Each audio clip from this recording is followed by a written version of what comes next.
Pukul 6 pagi. Suami saya menyuruh dua satpam menutup gerbang rumah, lalu berkata pada saya, "Kamu boleh ambil bajumu." Tapi rumah ini tetap tinggal untuk Fania. Ia tersenyum. Di belakangnya, perempuan itu berdiri sambil memeluk lengannya, memandang saya seolah saya tamu yang salah alamat. Saya tidak berteriak, saya tidak menangis. Saya hanya menatap wajah pria yang 7 tahun saya biayai hidupnya dan berkata pelan, "Baik."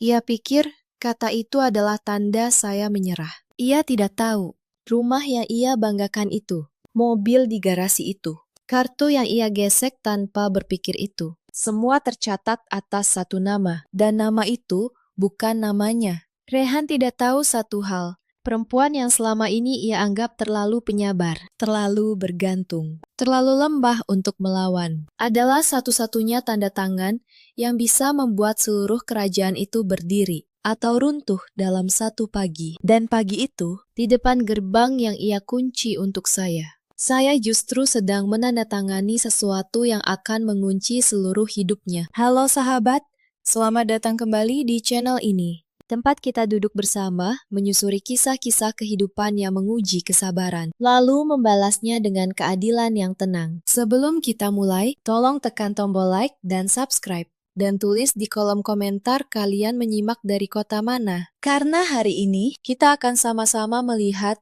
bagaimana seorang perempuan membalas pengkhianatan bukan dengan teriakan, bukan dengan air mata, melainkan dengan satu tanda tangan yang elegan, dingin, dan tidak pernah mereka duga. Duduklah dengan nyaman. Kisah ini akan mengaduk emosi kalian. Nama saya Anindya Kirana, usia saya 38 tahun. Saya pendiri dan pemilik Aka Living, sebuah studio desain interior yang tumbuh menjadi pengembang properti butik di Jakarta. Kantor saya berdiri di kawasan SC Beder dan rumah kami berada di Pondok Indah. Sudah 12 tahun saya membangun nama ini dari nol, dari sebuah kamar kos sempit di Tebet dengan satu meja gambar bekas. Saya bukan perempuan yang mudah dijatuhkan, tapi selama 7 tahun pernikahan, saya memilih menundukkan diri, memberi ruang, memberi wajah, demi satu kata yang saya kira suci, keluarga.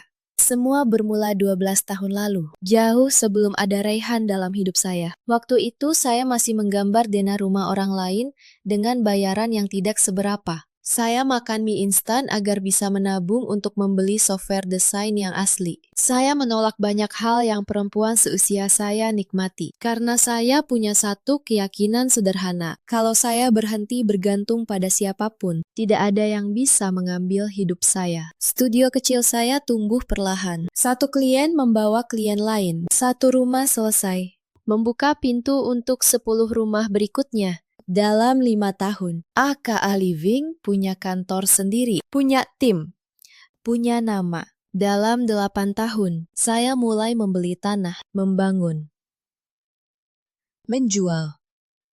Setiap rupiah yang masuk, saya catat.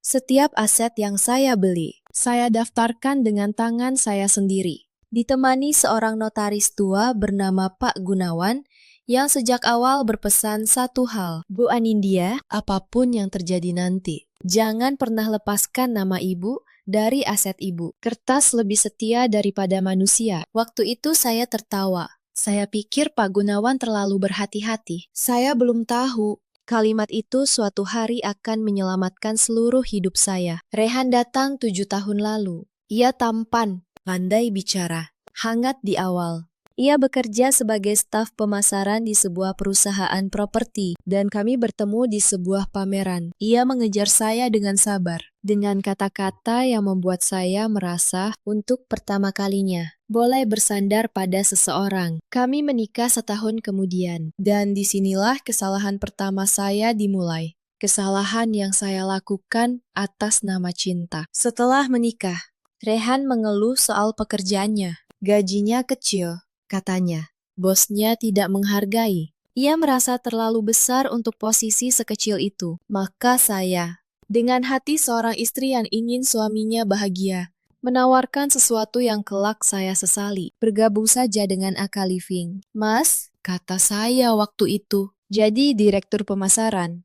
Kamu pintar bicara. Cocok. Ia menerima, dan mulai hari itu, di mata dunia luar, Rehan adalah direktur di sebuah perusahaan properti yang sedang naik daun. Ia punya kartu nama, punya ruangan sendiri, punya mobil dinas. Orang-orang memanggilnya Pak Direktur. Tapi ada satu hal yang tidak pernah saya ubah. Di atas kertas, di hadapan hukum, AK Living tetap 100% milik saya. Bukan karena saya tidak percaya padanya waktu itu, tapi karena pesan Pak Gunawan sudah menjadi kebiasaan dalam diri saya. Setiap akta, setiap saham, setiap sertifikat, tetap satu nama. Anindya Kirana. Rehan tidak keberatan, sebab ia menikmati semua fasilitasnya tanpa perlu menanggung bebannya. 3 mobil yang bergantian ia pakai. Kartu kredit dengan limit yang tidak pernah ia lihat tagihannya. Karena sayalah yang membayar. Rumah di Pondok Indah tempat ia tidur nyenyak setiap malam. Baginya, kepemilikan hanyalah soal siapa yang memegang, bukan siapa yang tercatat. Selama beberapa tahun, kami baik-baik saja, atau setidaknya itu yang saya percaya. Retakan pertama muncul pelan, seperti garis rambut di dinding yang tidak kita sadari, sampai suatu hari, tembok itu roboh. Rehan mulai berubah.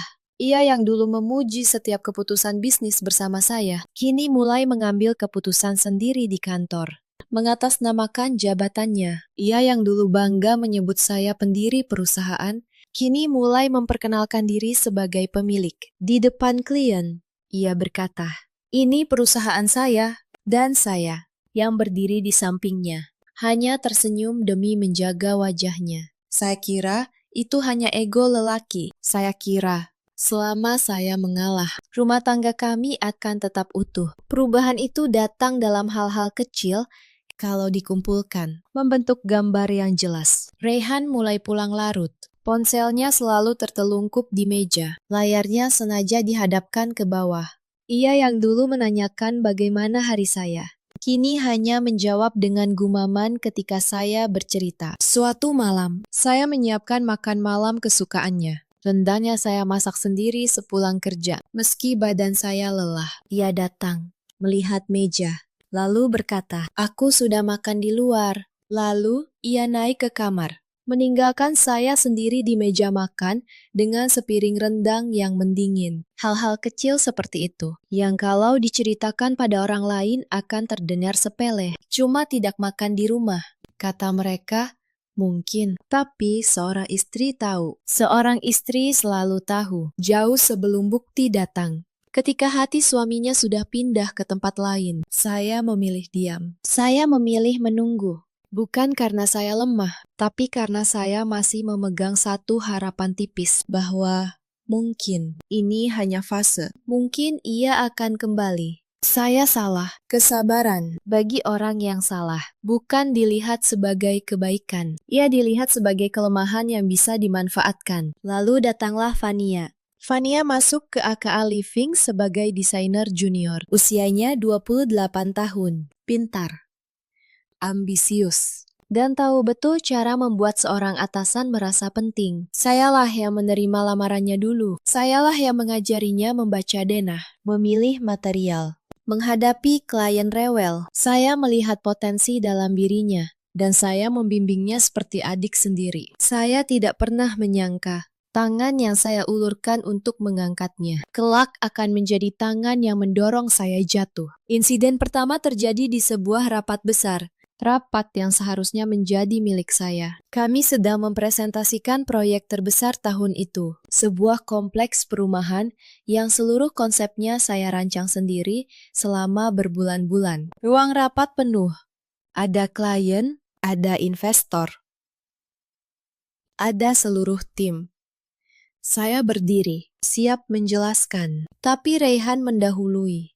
Ia berdiri lebih dulu, mengambil pointer dari tangan saya, dan berkata pada seluruh ruangan, "Terima kasih, tapi biar saya yang jelaskan. Ini proyek strategis, butuh kepala yang paham bisnis, bukan cuma paham gambar." Ruangan hening, beberapa orang menunduk. Saya berdiri di sana, di tengah perusahaan yang saya dirikan dengan keringat sendiri. Direndahkan, seolah saya hanya juru gambar yang kebetulan menikahinya. Anindya bagus soal estetika, lanjutnya sambil tertawa kecil, memandang para investor. Tapi soal uang, soal keputusan besar, serahkan pada yang berpengalaman. Fania, yang duduk di barisan depan, ikut tersenyum. Senyum yang waktu itu belum saya mengerti artinya. Saya menahan diri. Saya kembali duduk. Saya biarkan Raihan mengambil panggung yang saya bangun. Malam itu saya pulang dengan dada yang sesak. Tapi saya berkata pada diri sendiri, sabar.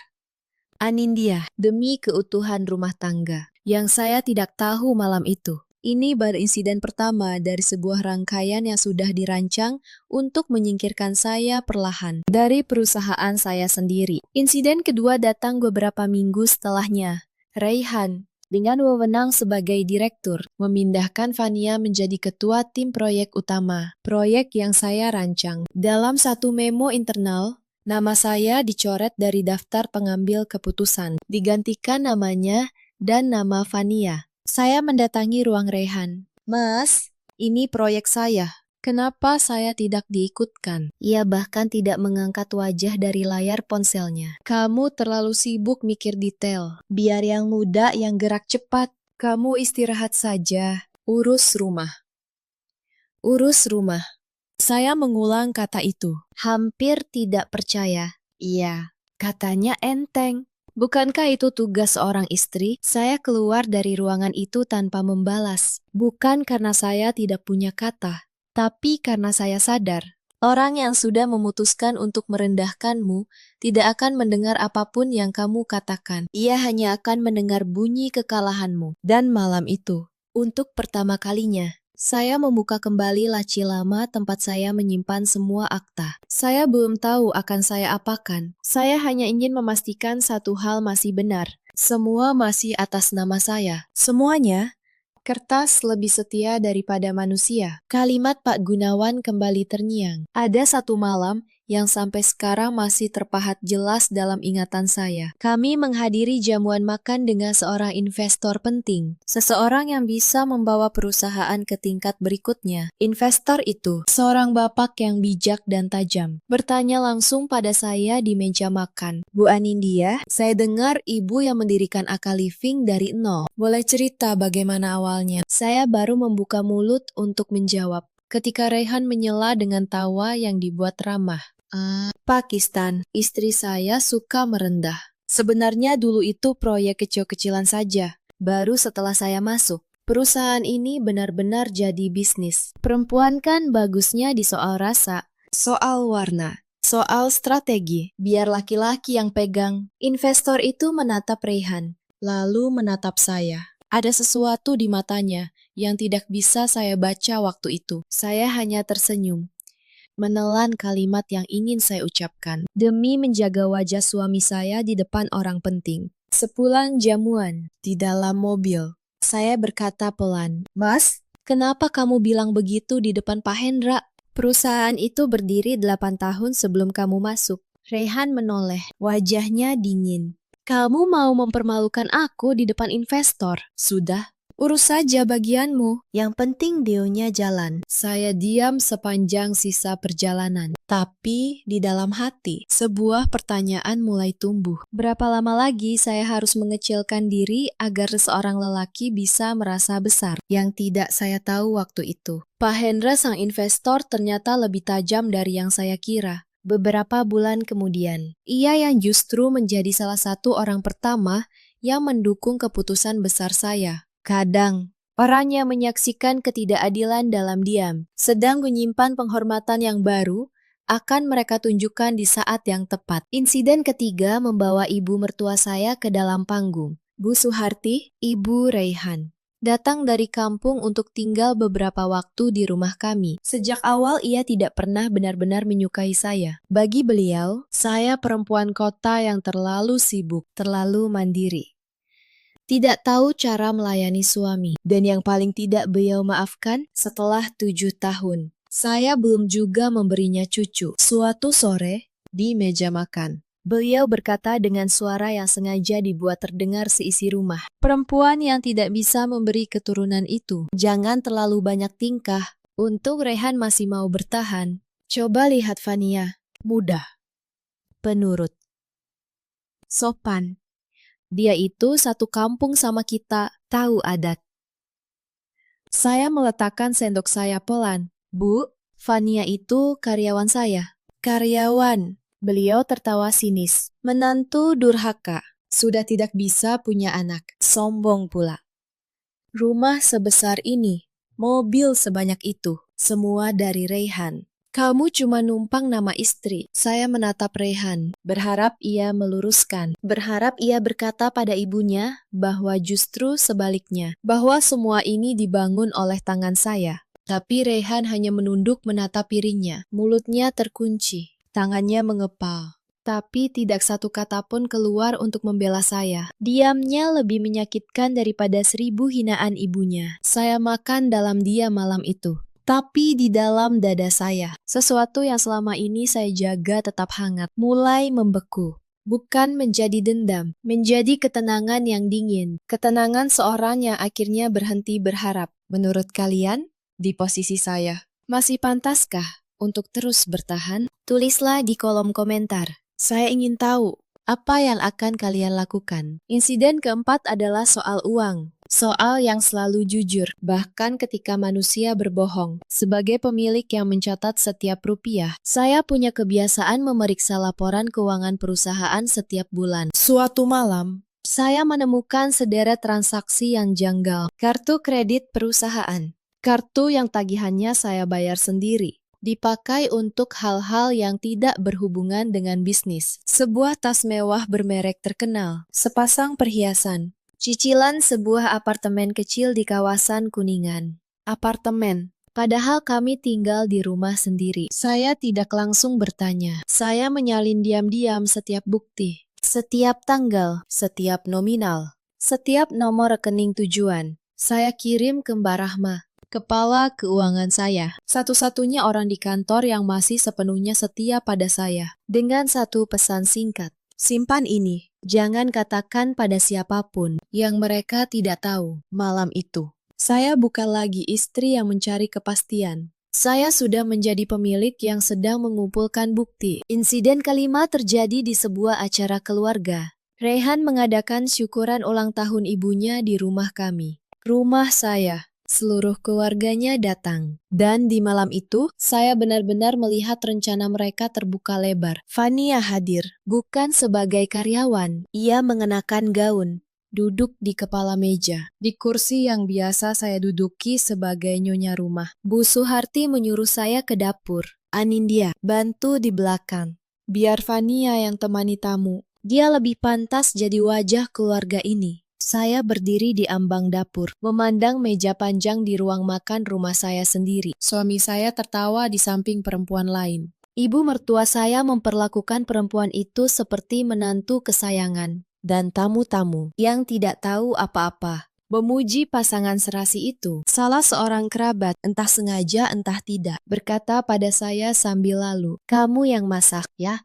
Enak, cocok jadi pembantu di rumah semewah ini." Pembantu di rumah yang setiap batu batanya saya bayar sendiri. Saya tidak menjawab. Saya kembali ke dapur, ditemani Bu Nisa, asisten rumah tangga saya yang sudah ikut sejak studio saya masih di Tebet. Beliau menggenggam tangan saya. Matanya berkaca-kaca. Sabar, Bu. Ibu tahu siapa ibu sebenarnya. Mereka yang tidak tahu. Saya tersenyum pada beliau. Bu Nisa, kata saya pelan. Tolong bantu saya masak yang enak malam ini. Anggap saja ini jamuan terakhir untuk mereka di rumah ini. Bu Nisa menatap saya. Tidak sepenuhnya paham, tapi saya sudah paham betul malam itu.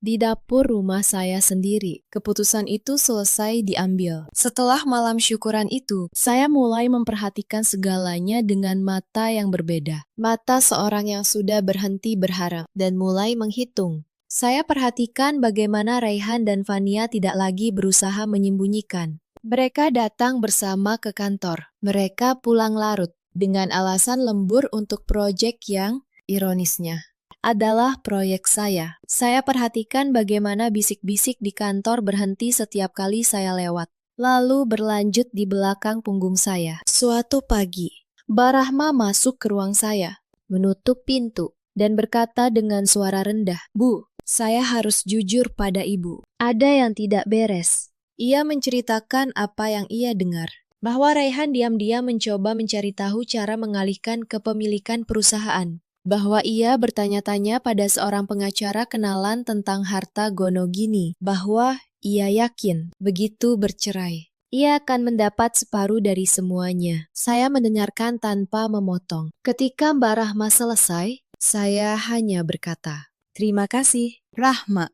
Kamu tahu, Raihan lupa satu hal. Harta Gonogini itu untuk aset yang dibangun bersama dalam pernikahan, sedangkan AKA Living, rumah.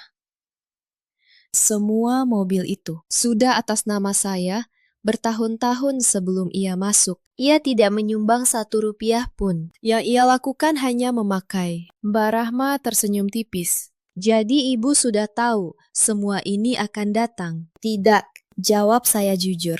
"Saya tidak pernah ingin ini datang. Saya hanya, entah kenapa, tidak pernah bisa melepaskan nasihat notaris tua saya. Dan sekarang saya paham kenapa. Malam-malam berikutnya, saya tidur di kamar terpisah. Raihan bahkan tidak menyadarinya atau tidak peduli. Ia sudah sepenuhnya berada di dunia lain. Dunia di mana ia membayangkan dirinya raja, dengan Fania sebagai ratunya, dan seluruh kerajaan itu sebagai warisannya. Ia tidak tahu, di kamar sebelah, ratu yang sesungguhnya sedang menyusun peta dengan tenang, tanpa suara. Insiden ke-6 adalah yang paling kejam. Raihan memilih waktu yang paling suci untuk menikam. Hari itu adalah peringatan meninggalnya ayah saya. Bagi saya, hari yang sakral. Saya bangun pagi, pergi ke makam, membawa doa dan bunga. Ayah saya adalah orang yang menajari saya berdiri di atas kaki sendiri. Beliau meninggal sebelum sempat melihat perusahaan saya besar.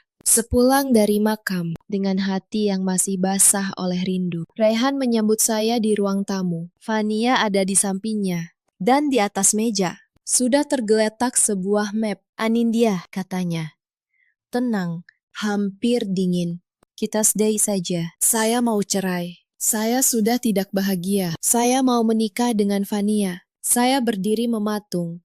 Di hari peringatan ayah saya, di hari ketika saya paling rapuh. "Kamu memilih hari ini?" tanya saya. Suara saya nyaris tak terdengar. "Kenapa tidak?" Ia mengangkat bahu. "Toh tidak ada hari yang tepat untuk hal seperti ini." Fania menimpali, dengan senyum yang paling saya benci sepanjang hidup saya. "Mbak Anindya, jangan sedih. Mbak masih bisa cari yang lain.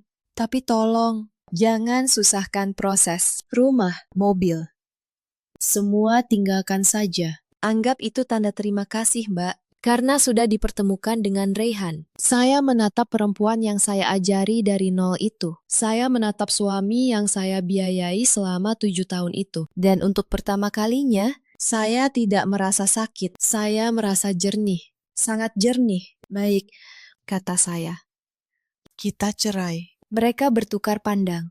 Hampir tidak percaya betapa mudahnya. Raihan tersenyum menang. Ia pikir saya menyerah. Ia pikir ia baru saja memenangkan segalanya. Ia tidak tahu, dengan mengucap kata cerai di hari itu, ia baru saja menandatangani surat kekalahannya sendiri. Insiden ke-7 datang seminggu kemudian. Dan inilah kesalahan fatal mereka. Bu Suharti dan Raihan datang membawa selembar surat. Surat pernyataan pelepasan harta. Isinya, saya menyatakan melepaskan seluruh klaim atas rumah, mobil, dan aset perusahaan milik Raihan. "Tanda tangan di sini," kata Bu Suharti, menyodorkan pulpen. "Biar semua beres. Kamu ambil bajumu, lalu pergi baik-baik. Jangan bikin malu." Mereka pikir saya tidak mengerti hukum. Mereka pikir saya perempuan bodoh yang akan menyerahkan hidupnya dengan 1 tanda tangan. Mereka tidak tahu. Surat itu justru tidak ada artinya, karena tidak ada satupun aset dalam daftar itu yang atas nama Raihan. Semua atas nama saya. Saya mengambil pulpen itu. Saya pandangi surat itu lama, lalu saya letakkan kembali pulpennya. Pelan.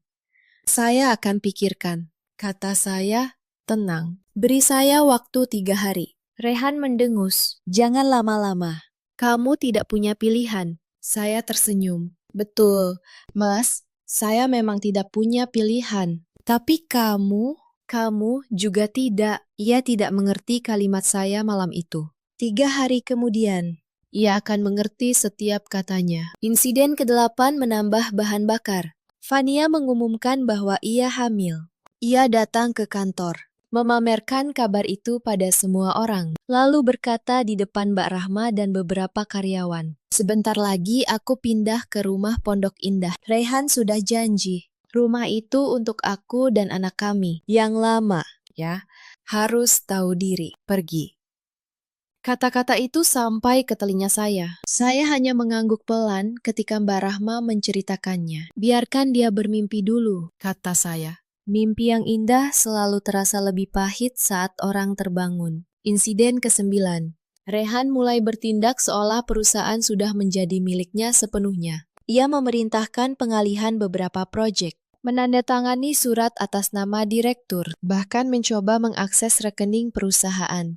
Tapi disinilah tembok tak terlihat itu berdiri. Setiap transaksi besar butuh tanda tangan pemilik. Setiap keputusan strategis butuh persetujuan pemegang saham. Dan pemilik itu, pemegang saham tunggal itu, adalah saya. Ia mulai frustrasi. Ia tidak mengerti mengapa. Dengan segala kekuasaan yang ia rasa ia miliki, ada dinding kaca yang selalu menghentikannya. Ia tidak tahu. Dinding itu bernama Anindya Kirana, dan dinding itu sudah berdiri sejak 12 tahun lalu, di sebuah kamar kos di Tebet. Insiden ke-10 terjadi dalam diam, dan hanya saya yang tahu. Selama 3 hari yang saya minta, saya tidak diam. Saya menemui Pak Gunawan. Saya menemui Mbak Rahma. Saya mengumpulkan setiap akta, setiap sertifikat, setiap laporan audit, setiap bukti transaksi gelap Rehan ke rekening Fania dan apartemen rahasia mereka. Saya menyusunnya rapi dalam satu map kuning tebal. Lalu saya melakukan satu hal yang mereka tidak pernah bayangkan. Saya mengundang rapat pemegang saham.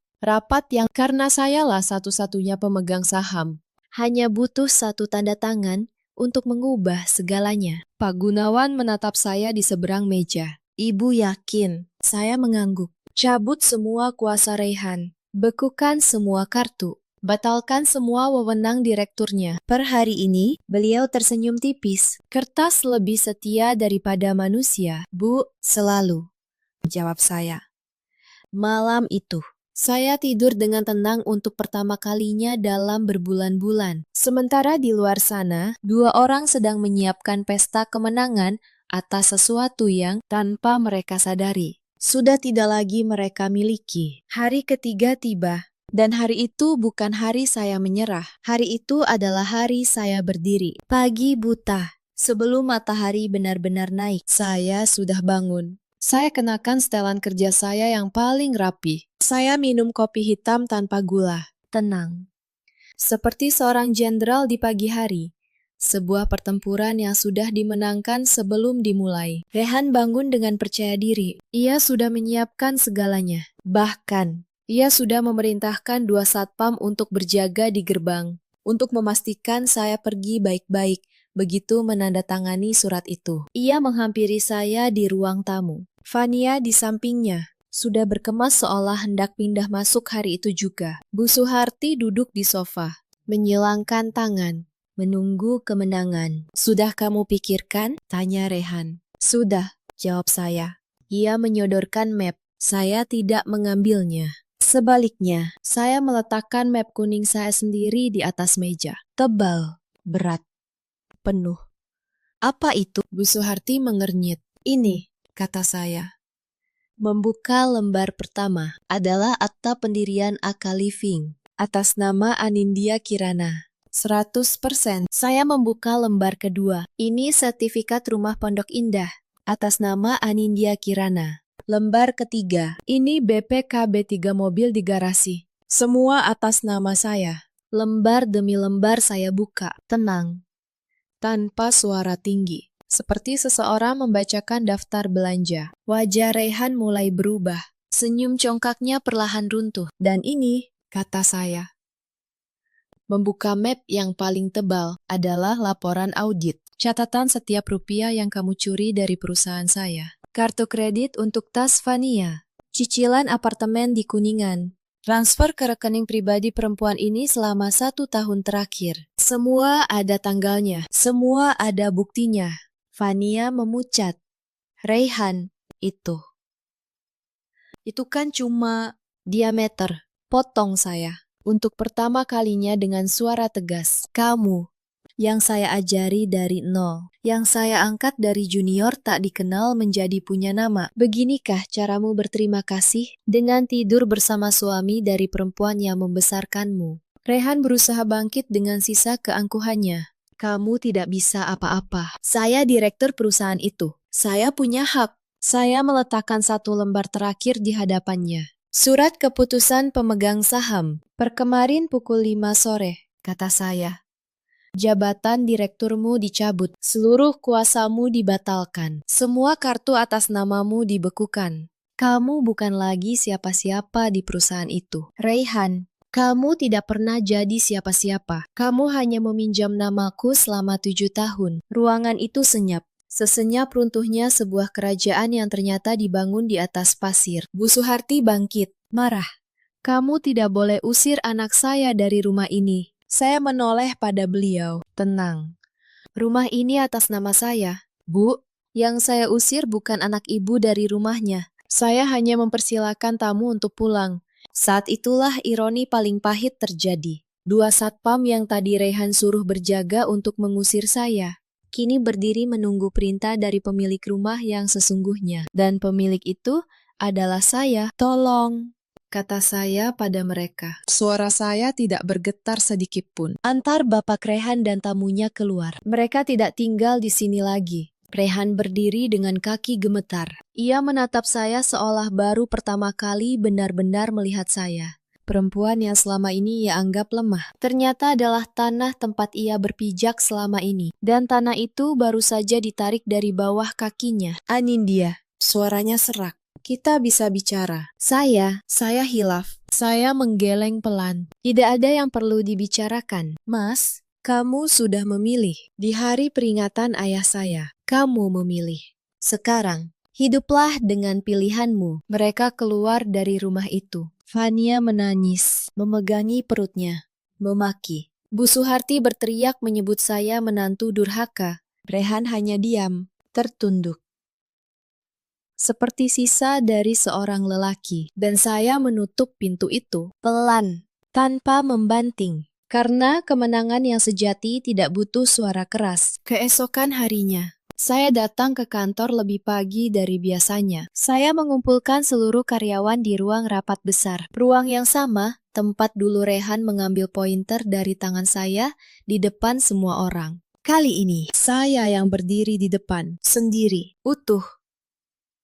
Selamat pagi, kata saya. Saya ingin meluruskan sesuatu yang mungkin sudah lama menjadi salah paham di perusahaan ini. Banyak dari kalian mengenal saya sebagai istri direktur. Mulai hari ini, saya ingin kalian mengenal saya sebagaimana adanya. Saya Anindya Kirana, saya pendiri, pemilik tunggal, dan pemegang saham 100% AKA Living. Saya yang mendirikan perusahaan ini 12 tahun lalu. Dan saya yang akan terus memimpinnya. Ruangan itu hening, lalu perlahan pecah menjadi bisik-bisik. Beberapa karyawan lama tersenyum, seolah lega akhirnya kebenaran diucapkan. Yang lain terkejut, baru menyadari bahwa perempuan yang selama ini mereka pikir hanya istri bos, adalah bos yang sesungguhnya. Terkait Bapak Raihan, lanjut saya, tenang. Beliau tidak lagi memiliki jabatan atau wewenang apapun di perusahaan ini. Per kemarin, segala keputusan yang beliau buat tanpa persetujuan saya, batal demi hukum. Dan saya harap mulai sekarang, kita bekerja dengan kejujuran. Karena itulah satu-satunya fondasi yang tidak akan pernah runtuh. Ketika saya selesai, sesuatu yang tidak saya duga terjadi. Karyawan-karyawan itu bertepuk tangan. Bukan tepuk tangan basa-basi. Tepuk tangan orang-orang yang selama ini menyaksikan seorang perempuan direndahkan di rumahnya sendiri. Dan kini melihatnya berdiri kembali dengan kepala tegak. Mbak Rahma menghampiri saya setelahnya. Matanya basah. Akhirnya, Bu. Akhirnya, ibu berdiri sebagai diri ibu sendiri. Saya mengangguk. Untuk pertama kalinya dalam 7 tahun, saya tidak perlu mengecilkan diri di ruangan manapun. Yang terjadi setelahnya adalah runtuhnya kehidupan yang Rehan bangun di atas milik orang lain. Tanpa jabatan, tanpa kartu, tanpa rumah. Ia mendapati dirinya kosong. Ia mencoba menyewa apartemen, tapi tabungannya nyaris habis. Sebagian besar sudah ia hamburkan untuk Fania. Ia mencoba kembali ke kantor, tapi namanya sudah dicabut dari sistem. Kartu aksesnya mati di depan pintu. Ia mencoba mendatangi rumah Pondok Indah sekali lagi, memaksa masuk. Tapi di gerbang, 2 satpam yang sama menahannya dengan sopan namun tegas, menunjukkan surat kepemilikan atas nama saya. Tetangga yang dulu memanggilnya Pak Direktur, kini menatapnya dengan bisik-bisik. Ia berteriak bahwa itu rumahnya. Tapi kertas berkata lain. Kertas selalu berkata jujur. Fania, yang mengira akan menjadi nyonya rumah mewah, mendapati dirinya terjebak bersama seorang pria yang tidak punya apa-apa lagi. Kehamilannya membuatnya menuntut, mengeluh, marah. Dan Rehan, yang tidak punya jawaban, hanya bisa diam. Cinta yang dibangun di atas pengkhianatan ternyata tidak punya fondasi apapun untuk bertahan. Beberapa minggu kemudian, saya menerima kabar bahwa mereka bertengkar hebat. Fania menyadari bahwa Rehan bukan pria kaya seperti yang ia kira. Ia hanya bayangan dari kemewahan milik istrinya. Dan bayangan tidak bisa memberi makan siapapun. Malam itu, saya duduk di ruang kerja saya yang tenang. Mbak Rahma mengirim pesan, melampirkan foto Rehan yang terlihat duduk termenung di sebuah halte. Kehujanan.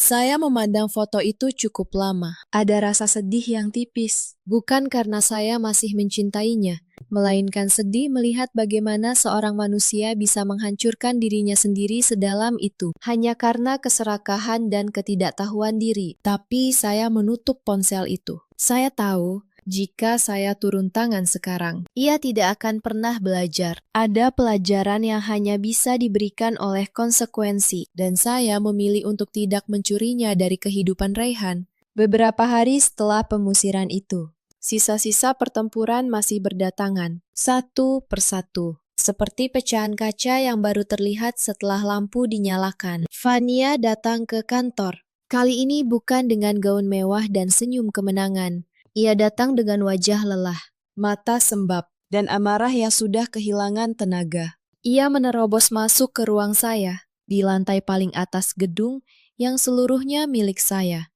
Kamu senang, ya, bentaknya. Kamu hancurkan hidupku. Saya menutup laptop saya pelan. Saya menatapnya. Perempuan yang dulu duduk di depan meja saya dengan mata penuh harap, memohon kesempatan untuk belajar. Fania, kata saya. Tenang.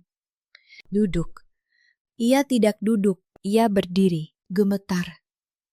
Saya tidak menghancurkan hidupmu, lanjut saya. Kamu yang memilih. Saya mengangkatmu dari nol. Saya ajari kamu segala yang kamu tahu. Dan kamu memakai semua itu untuk mengambil suami saya di perusahaan saya. Dari kursi yang saya beri untukmu. Lalu sekarang, ketika semuanya runtuh, kamu datang menyalahkan saya. Fania terdiam. Air matanya jatuh. Aku hamil, katanya lirih. Aku tidak punya siapa-siapa. Rehan, dia bukan seperti yang kukira. Saya memandangnya lama. Dan disinilah saya rasa terletak perbedaan antara membalas dan menghancurkan. Kamu tahu, kata saya akhirnya. Dulu aku juga tidak punya siapa-siapa. Tidak ada suami. Tidak ada warisan, tidak ada nama.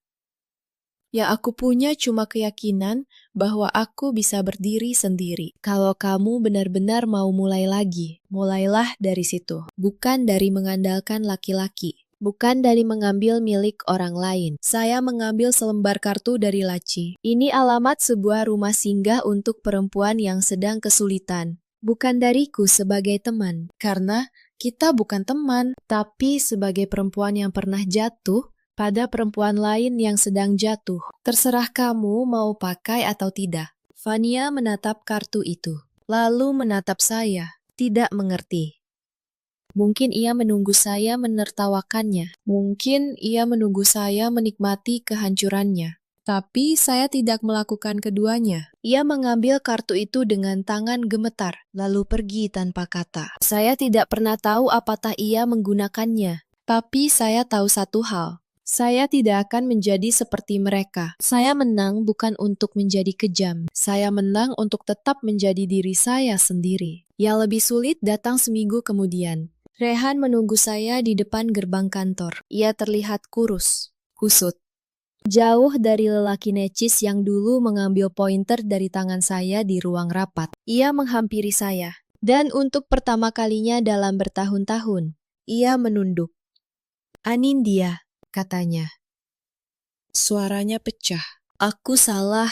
Aku tahu aku salah. Tolong, beri aku satu kesempatan. Kembalikan posisiku. Aku tidak butuh Vania. Aku cuma butuh hidupku kembali." Saya berhenti. Saya menatapnya. Dan saya mencari di dalam dada saya. Apakah masih ada sisa dari perempuan yang dulu mencintainya? Apakah masih ada luka yang ingin ia obati dengan permintaan maaf ini? Tidak ada. Yang ada hanya ketenangan. "Mas," kata saya, "kamu tidak kehilangan hidupmu. Kamu kehilangan hidupku yang kamu pinjam. Itu dua hal yang berbeda." "Aku mohon." 7 tahun. Potong saya. Lembut tapi tegas. Selama 7 tahun aku menundukkan diriku, mengecilkan diriku. Supaya kamu merasa besar. Aku biarkan kamu mengambil panggung yang aku bangun. Supaya kamu tidak malu. Dan setiap kali aku mengalah, kamu menganggapnya sebagai izin untuk melangkah lebih jauh menginjak. Sampai kamu berani menikam di hari peringatan ayahku. Ia menangis.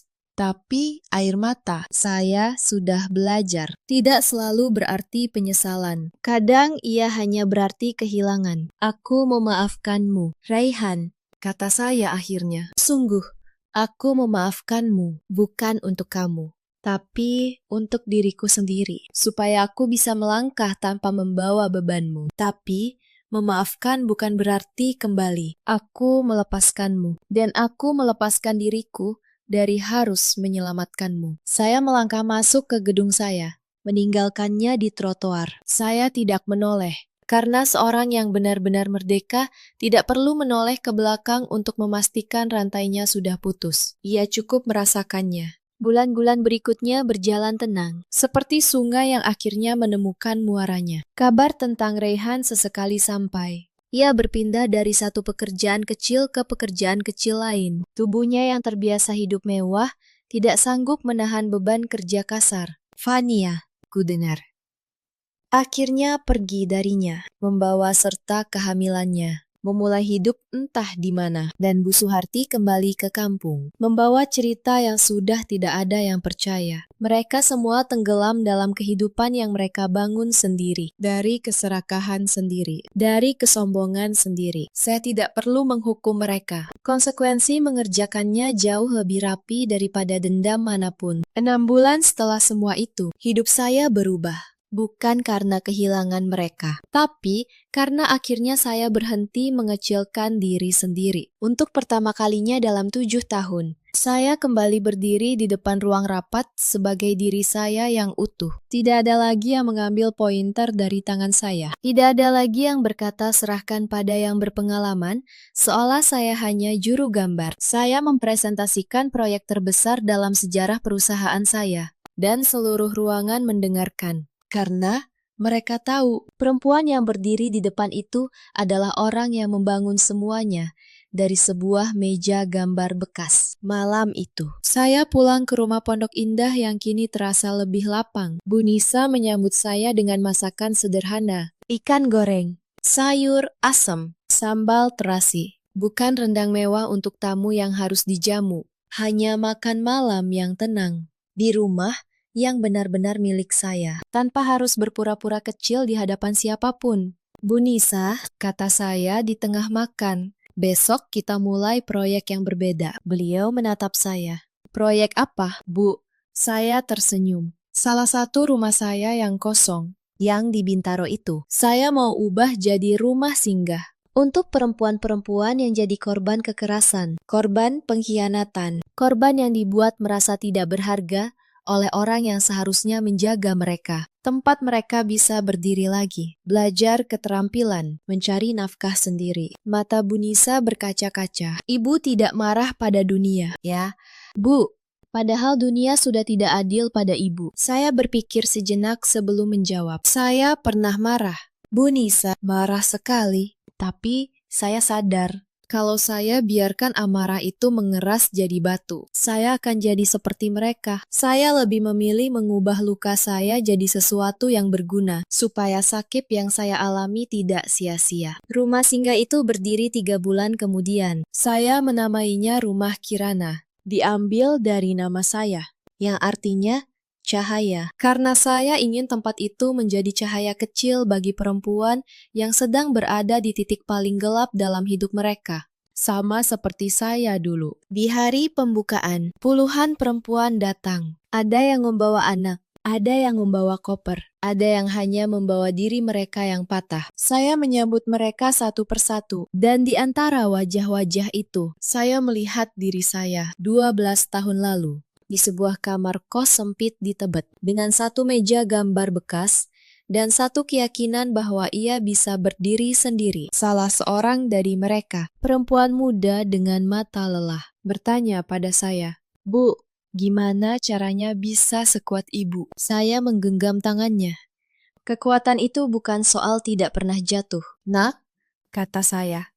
Kekuatan itu soal memilih untuk berdiri lagi, tanpa harus menjadi jahat seperti yang menjatuhkanmu. Kamu boleh membalas dengan keberhasilanmu, tapi jangan pernah membalas dengan kehilangan hatimu. Malam itu, sebelum tidur, saya berdiri di balkon rumah saya, menatap lampu-lampu kota. Saya teringat pagi ketika Rehan menyuruh satpam mengunci gerbang untuk saya. Pagi ketika ia berkata, rumah itu untuk Fania. Pagi ketika ia pikir ia telah memenangkan segalanya. Saya tersenyum. Bukan senyum kemenangan yang congkak. Senyum seorang yang akhirnya bebas. Saya belajar banyak dari semua ini. Saya belajar bahwa kesabaran bukanlah kelemahan. Selama kita tahu kapan harus berhenti diam. Saya belajar bahwa harga diri seorang perempuan tidak pernah bisa dibeli dengan rumah, dengan mobil, dengan status istri direktur. Harga diri itu tumbuh dari dalam, dari kemampuan untuk berdiri di atas kaki sendiri, dan dari keberanian untuk berkata cukup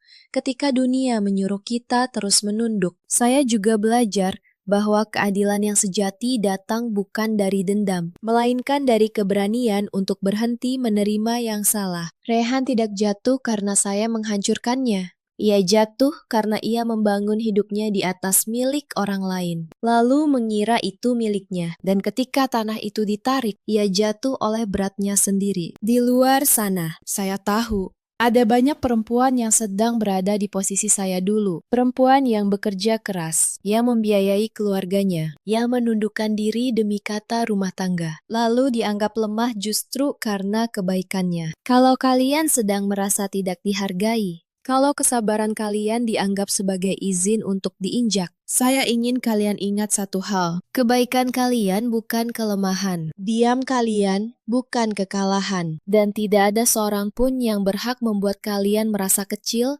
di rumah yang kalian bangun sendiri. Ada pula banyak suami di luar sana seperti Rehan, yang menikmati hasil kerja keras pasangannya, lalu menganggapnya sebagai hak. Kepada mereka, karma tidak pernah salah alamat, bukan dalam bentuk makian, bukan dalam bentuk kekerasan, melainkan dalam bentuk kehilangan sesuatu yang mereka kira selamanya milik mereka, padahal hanya titipan. Dan ada perempuan-perempuan seperti Fania, yang mengira jalan pintas lewat laki-laki adalah jalan menuju kemewahan, yang mereka lupa.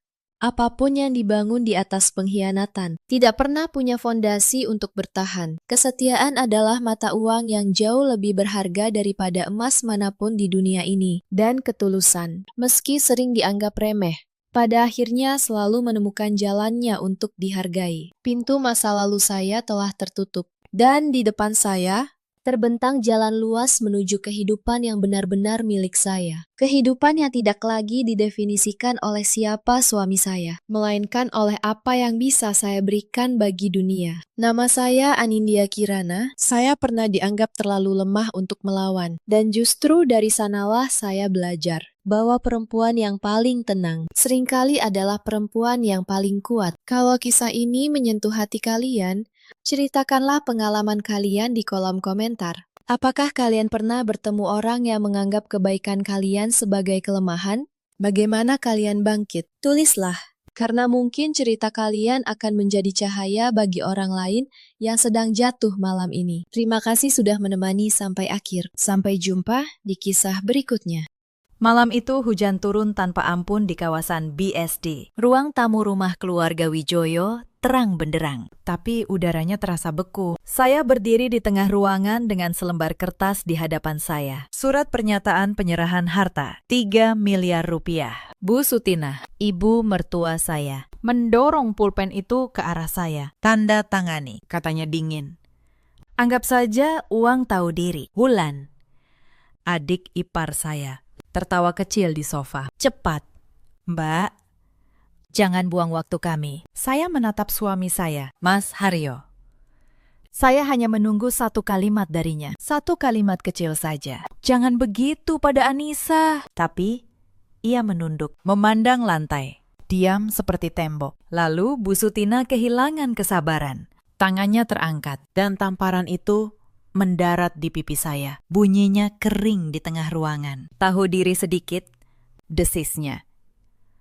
Perempuan tidak punya apa-apa. Kok berani menatap saya seperti itu? Saya tidak menangis. Saya tidak gemetar. Karena di dalam tas saya ada sesuatu yang tidak mereka tahu. Selembar akta dan sebuah ponsel yang sejak tadi merekam setiap kata mereka. Mereka pikir mereka sedang merampas segalanya dari saya. Padahal mereka sedang menggali liang untuk diri mereka sendiri. Halo, sahabat cerita. Selamat datang kembali di kanal ini. Sebelum kita mulai, kalau kamu suka kisah tentang kesabaran yang akhirnya menemukan jalannya, tekan tombol subscribe dan nyalakan lonceng. Kisah malam ini tentang seorang perempuan yang ditekan habis-habisan. Sampai akhirnya angka-angka yang ia catat sendiri berbalik menjadi senjata. Mari kita mulai. Nama saya Anissa Rahmawati. Saat itu usia saya 33 tahun. Saya bekerja sebagai auditor internal. Sudah 8 tahun saya berkutat dengan angka, neraca, dan laporan keuangan. Pekerjaan saya sederhana, memastikan setiap rupiah yang masuk dan keluar punya catatan yang benar. Saya menikah dengan Mas Haryo 5 tahun lalu. Ia anak sulung keluarga Wijoyo, keluarga yang punya sebuah pabrik mebel kecil di pinggiran kota. Saat kami menikah, pabrik itu sedang sekarat. Hutang menumpuk, pembukuan berantakan, dan tidak ada satupun yang mengerti laporan keuangan. Bu Sutina, ibu mertua saya, adalah pemilik nama di atas kertas, tapi ia tidak bisa membaca neraca sama sekali. Mas Haryo disebut direktur, padahal ia hanya menandatangani apa yang ibunya suruh. Maka sayalah yang turun tangan. Saya masih ingat tahun-tahun pertama pernikahan. Saat itu, Bu Sutina belum sekejam sekarang. Ketika pabrik masih sekarat, ia bersikap manis pada saya. Ia memanggil saya anak, menyuguhi saya teh, dan memuji kepandaian saya mengurus angka. Untung ada Anissa, katanya dulu, di depan kerabat. Menantu saya ini pintar, dia yang menyelamatkan keluarga kita. Saya percaya itu tulus. Saya bekerja siang malam, membenahi pembukuan pabrik itu dari nol. Saya yang berhadapan dengan bank. Saya yang menyusun ulang seluruh sistem keuangannya. Dalam 3 tahun, pabrik yang hampir tutup itu kembali bernapas. Pesanan datang lagi. Hutang lunas. Keuntungan mulai mengalir. Dan justru saat itulah sikap Bu Sutina berubah. Begitu uang mulai banyak, pujian itu berhenti. Berganti dengan perintah, omelan, dan penghinaan. Saya baru mengerti kemudian. Ia manis pada saya selama ia membutuhkan saya. Begitu pabrik aman, saya tak lebih dari alat yang sudah selesai dipakai. Tapi tidak ada yang mengucapkan terima kasih lagi. Di mata Bu Sutina, saya tetaplah menantu dan menantu baginya. adalah pelayan yang kebetulan bisa berhitung. Rumah tempat kami tinggal ada di BSD, sebuah rumah 2 lantai yang cukup besar. Rumah itu dibeli 3 tahun lalu, saat pabrik mulai untung. Saya ingat betul prosesnya, karena sayalah yang mengurus semua dokumennya. Tapi saat itu, saya belum tahu betapa pentingnya satu detail kecil di dalam akta rumah itu. Detail yang kelak akan mengubah segalanya. Saya ingat, saat rumah itu dibeli, kas perusahaan masih dipakai untuk melunasi sisa hutang pabrik. Maka, uang muka rumah yang jumlahnya tidak sedikit. Sebagian besar saya tutup dengan tabungan pribadi saya. Saat itu, Bu Sutina dan Mas Haryo tidak mau repot. "Kamu saja yang urus semuanya, Nis," kata mereka. "Kami percaya sama kamu." Mereka bahkan tidak hadir saat penandatanganan di hadapan notaris. Hanya saya dan Pak Tono. Saya menandatangani akta itu dengan nama saya sebagai pemilik. Bukan karena saya berniat licik, tapi karena memang sayalah yang membayar bagian terbesarnya. Lalu hidup berjalan, dan tidak ada yang pernah menanyakan akta itu lagi. Mereka pikir rumah itu otomatis milik keluarga. Saya menyimpan dokumen itu di laci dan melupakannya untuk sementara. Mari saya ceritakan bagaimana hidup saya di rumah itu. Setiap pagi, saya bangun pukul 4, menyiapkan sarapan untuk seisi rumah sebelum berangkat ke kantor audit saya. Pulang kerja, saya tidak boleh langsung istirahat. Ada cucian, ada makan malam, ada lantai yang harus disapu. Bu Sutinah punya aturan, menantu tidak boleh duduk sebelum semua pekerjaan rumah selesai. Wulan, adik ipar saya, sama sekali tidak menyentuh pekerjaan rumah. Ia 29 tahun.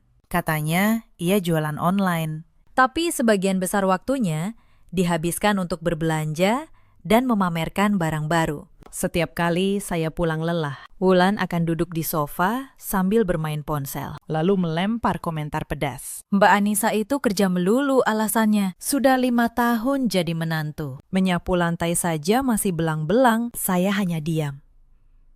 Karena saya tahu, menjawab hanya akan dicap melawan. Mas Haryo, suami saya selalu memilih jalan paling aman, diameter. Setiap kali ibunya atau adiknya merendahkan saya, ia akan pura-pura sibuk dengan ponselnya. Saya pernah bertanya padanya, suatu malam di kamar, "Mas, apa Mas tidak pernah merasa keberatan dengan cara ibu memperlakukan saya?" Ia menghela napas, lalu menjawab pelan, "Sabar saja, Nis.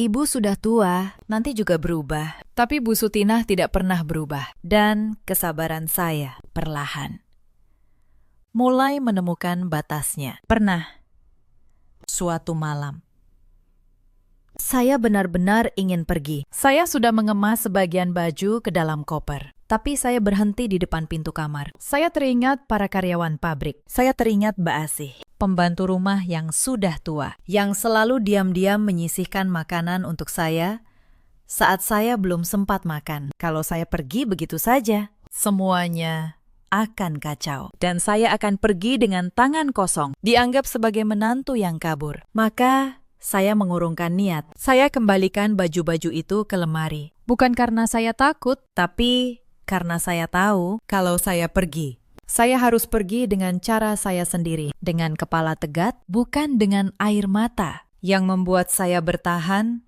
bukanlah cinta. Cinta itu sudah lama habis. Yang membuat saya bertahan adalah pabrik itu dan rumah itu. Karena diam-diam, saya tahu sesuatu yang tidak mereka sadari. Saya tahu setiap angka di perusahaan keluarga ini. Justru karena sayalah yang mencatatnya. Dan suatu hari, angka-angka itu akan bicara. Semuanya bermula pada satu malam di awal musim hujan. Saya pulang kerja lebih larut dari biasanya. Audit akhir tahun di kantor membuat saya kelelahan. Begitu masuk rumah, Bu Sutinah sudah berdiri di ruang tamu dengan wajah masam. Di bawah meja, ada beberapa remah kue yang tercecer. Bukan saya yang menjatuhkannya.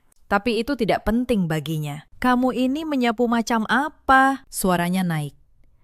"Pulang malam, rumah dibiarkan kotor begini. Keluarga kami mengambil kamu jadi menantu, bukan untuk dilayani." Saya menunduk. "Maaf, Bu, Akan saya bersihkan sekarang. Tapi sebelum saya sempat mengambil sapu, Wulan sudah menyahut dari sofa. Tuh kan, Mbak Anissa selalu begitu. Alasannya kerja terus. Saya yang cuma jualan online saja lebih rapi mengurus rumah daripada dia. Dada saya sesak. Ucapan Wulan tidak benar. Tapi membuat saya bingung harus menjawab apa. Saya membungkuk untuk menyapu remah-remah itu. Tepat saat itu, Bu Sutinah merebut sapu dari tangan saya. Sini. Kalau caramu begitu, sampai pagi juga tidak akan bersih. Belum sempat saya berdiri tegak. Gagang sapu itu mengayun ke punggung saya. Pukulannya tidak cukup keras untuk membuat saya jatuh, tapi cukup membuat seluruh tubuh saya membeku. Bunyi gagang sapu yang mengenai punggung saya terdengar kering di ruang tamu. Saya berdiri kaku, kedua tangan terkulai, telinga saya berdenging.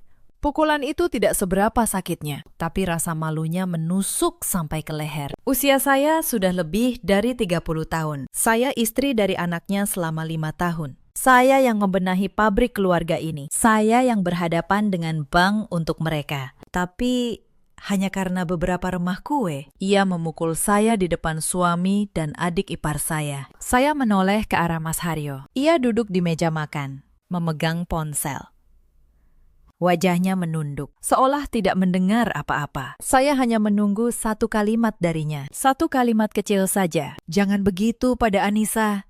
Tapi ia tetap diam. Keheningannya terasa lebih dingin daripada hujan di luar. Malam itu, saya tidur memunggungi suami saya. Dan untuk pertama kalinya, saya tidak menangis. Saya hanya berpikir, tenang, dingin, penuh perhitungan. Beberapa hari setelah kejadian sapu itu, Wulan datang ke kamar saya. Kali ini dengan wajah manis. Mbak, pinjam uang dong, 15 juta. Buat modal jualan. Nanti pasti saya kembalikan. Saya tahu betul, ini bukan pertama kalinya. Sudah 3 kali Wulan meminjam uang. Tidak ada satupun yang ia kembalikan. Tapi saya memberinya lagi.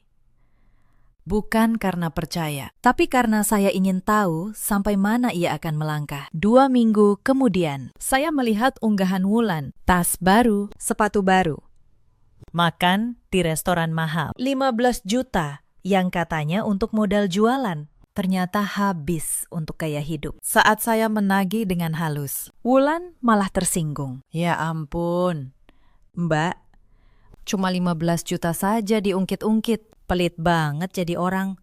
Pantas saja ibu sebal sama Mbak. Saya tidak membalas. Saya hanya mencatat tanggal, jumlah, dan janji yang tidak pernah ia tepati. Karena saya tahu suatu hari semua catatan ini akan berguna. Tekanan itu tidak berhenti pada uang. Suatu sore, keluarga besar Wijoyo berkumpul untuk arisan di rumah. Di depan semua kerabat, Bu Sutinah memamerkan Wulan. Anak saya yang ini pintar cari uang sendiri. Jualan online, laris. Lalu ia menoleh ke saya dengan nada merendahkan. Kalau yang ini, menantu saya. Kerja kantoran katanya, tapi mengurus rumah saja masih belang-belang. Para kerabat tertawa kecil. Saya hanya tersenyum tipis, menahan panas di dada. Salah satu kerabat, Bu Ratna, bertanya pada saya, Anissa, kerja di mana? Tuh, belum sempat saya menjawab. Bu Sutinah memotong. Kerjanya tidak jelas, cuma jadi tukang hitung-hitung di kantor kecil. Tukang hitung-hitung, itulah cara ia menyebut profesi saya. Saya seorang auditor bersertifikat yang menyelamatkan pabrik keluarganya dari kebangkrutan. Tapi di mulutnya, saya hanya tukang hitung-hitung. Saya menelan semua itu karena saya tahu kata-kata tidak akan menang melawan orang yang menutup telinga. Yang menang adalah bukti, dan bukti saya punya. Beberapa hari kemudian, masalah baru datang. Pagi itu, di meja makan, Bu Sutinah mengeluarkan keputusan yang sudah ia rancang. Anissa, mulai bulan depan, kamu berhenti kerja. Saya mengangkat wajah. Berhenti. Bu, kenapa? Perempuan yang sudah menikah itu di rumah saja, mengurus suami, mengurus keluarga. Pekerjaanmu di kantor itu hanya membuat kamu sok pintar. Saya menatap Mas Haryo. Ia mengaduk teh. Tidak berkata apa-apa. Bu, kata saya, tenang. Kalau saya berhenti, siapa yang akan mengurus pembukuan pabrik? Bu Sutinah tersinggung. Pabrik itu urusan keluarga Wijoyo, bukan urusan kamu. Kamu pikir tanpa kamu, kami tidak bisa apa-apa? Saya terdiam, tapi di dalam hati, satu hal menjadi jelas. Mereka ingin saya tetap melayani di rumah, tapi tidak ingin saya menyentuh angka-angka perusahaan lagi. Mereka ingin tangan saya, tapi tidak ingin mata saya. Pertanyaannya hanya satu, kenapa saya tidak berhenti kerja? Saya hanya berpura-pura menurut, sambil mulai memperhatikan lebih teliti. Karena satu hal mengganjal di pikiran saya. Kenapa mereka begitu bersikeras? Saya tidak menyentuh pembukuan perusahaan. Apa yang sebenarnya mereka sembunyikan? Sebagai auditor, saya tahu satu prinsip. Orang yang paling ngotot menjauhkanmu dari angka biasanya adalah orang yang punya sesuatu untuk disembunyikan di balik angka itu. Dan apa yang saya temukan membuat saya tidak bisa tidur berhari-hari. Suatu sore, saya kembali ke kantor pabrik untuk mengambil dokumen yang tertinggal. Kantornya sepi. Saya membuka laci tempat rekening koran perusahaan disimpan. Di sanalah saya melihatnya. Beberapa transaksi besar dalam 2 bulan terakhir. Uang ditarik dari rekening perusahaan. Jumlahnya tidak kecil. Ratusan juta. Penerimanya bukan pemasok, bukan karyawan. Penerimanya adalah rekening pribadi Wulan. Dan satu lagi, atas nama Bu Sutinah. Tangan saya dingin. Selama ini, merekalah yang menguras kas perusahaan untuk gaya hidup Wulan, untuk keperluan pribadi Bu Sutinah. Dan mereka ingin saya berhenti jadi auditor, supaya tidak ada yang melihat lubang itu. Saya tidak berkata apa-apa pada siapapun. Saya hanya memotret setiap lembar mutasi itu, lalu menyimpannya rapat-rapat. Karena saya tahu, bukti yang tergesa-gesa hanya akan terbuang sia-sia. Saya akan menunggu sampai waktunya tepat. Tapi semakin saya teliti, semakin banyak yang saya temukan. Beberapa hari kemudian, saat memeriksa daftar gaji karyawan, saya menemukan satu nama yang janggal. Nama Wulan tercantum sebagai karyawan pabrik dengan gaji bulanan. Padahal Wulan tidak pernah sekalipun bekerja di sana. Gaji fiktif. Setiap bulan, uang perusahaan mengalir ke rekening Wulan. Dengan kedok gaji karyawan, saya menghela napas panjang. Ini bukan lagi soal ibu mertua yang galak. Ini soal keluarga yang sistematis menggerogoti perusahaan yang saya selamatkan. Sore itu, saya berjalan keliling pabrik. Para karyawan menyapa saya dengan hormat. Pak Darto, mandor tertua, menghampiri saya. Bu Anissa, terima kasih ya. Sejak ibu yang urus keuangan, gaji kami selalu tepat waktu. Dulu sebelum ibu datang, sering telat. Saya tersenyum. Hati saya hangat untuk sesaat. Pak Darto, kata saya pelan. Kalau suatu hari ada perubahan di pabrik ini, saya harap Bapak dan teman-teman tetap tenang. Pekerjaan kalian akan saya jaga. Pak Darto mengangguk, meski ia tidak mengerti maksud saya. Tapi saya sudah mulai memikirkan mereka. Karyawan-karyawan yang tidak bersalah, yang hidupnya bergantung pada pabrik ini. Apapun yang akan saya lakukan nanti, saya tidak ingin mereka menjadi korban. Akhir pekan itu, Wulan mengadakan pesta ulang tahun di rumah. Ia mengundang banyak teman. Dan seperti biasa, sayalah yang disuruh menyiapkan semuanya. Memasak, menata meja, mencuci piring. Di hadapan teman-temannya, Wulan memperkenalkan saya dengan nada yang membuat dada saya panas. Oh, itu menantu di rumah ini. Kebetulan bisa masak, jadi sekalian saja bantu-bantu. Teman-temannya menatap saya seperti menatap pelayan. Ada yang bahkan menyodorkan piring kotor sambil berkata, "Mbak, tolong cucikan ya." Saya mengambil piring itu. Tangan saya tenang, tapi di dalam sesuatu sudah bulat. Saat itu, saya sedang menyelesaikan audit yang akan membongkar seluruh keluarga ini. Saya memegang bukti yang bisa meruntuhkan mereka, tapi mereka masih menyodorkan piring kotor ke tangan saya, mengira saya tidak punya apa-apa. Saya tersenyum sopan. Saya cuci piring itu sampai bersih, karena saya tahu sebentar lagi merekalah yang harus membersihkan kekacauan yang mereka buat sendiri. Malam itu, setelah semua tamu pulang, dan rumah kembali sunyi. Saya berdiri di dapur sendirian. Saya menatap tangan saya yang lelah. 5 tahun tangan ini melayani keluarga yang tidak pernah menganggap saya manusia. Saya berbisik pelan pada diri saya sendiri. Cukup. Sudah cukup. Mulai besok, saya akan menyiapkan langkah terakhir. Beberapa malam kemudian, saya tidak sengaja mendengar percakapan di ruang keluarga. Suara Bu Sutina. Pelan, tapi jelas. Haryo, kamu harus tegas. Ceraikan Anissa. Tapi sebelum itu, kita kuras dulu tabungannya. Perempuan itu pasti punya simpanan banyak. Lalu, suara Mas Haryo, suami saya. Iya. Bu, nanti saya atur. Yang penting, ibu jangan terlalu kasar dulu, biar dia tidak curiga. Saya berdiri di balik dinding, dada saya dingin. Jadi, suami saya bukan hanya diam, ia ikut merencanakan. Ia bagian dari semua ini sejak awal. Selama ini saya pikir Mas Haryo hanya lemah. Ternyata, ia bukan lemah, ia memilih. Dan ia memilih ibunya, bukan saya. Malam itu, sisa rasa sayang terakhir yang masih saya simpan untuknya. Padam total. Tekanan di rumah semakin menjadi. Minggu berikutnya, Wulan datang ke kamar saya tanpa mengetuk. Mbak, saya dengar Mbak punya tabungan sendiri ya. Lumayan banyak katanya. Saya menatapnya. Itu uang hasil kerja saya. Wulan, kenapa?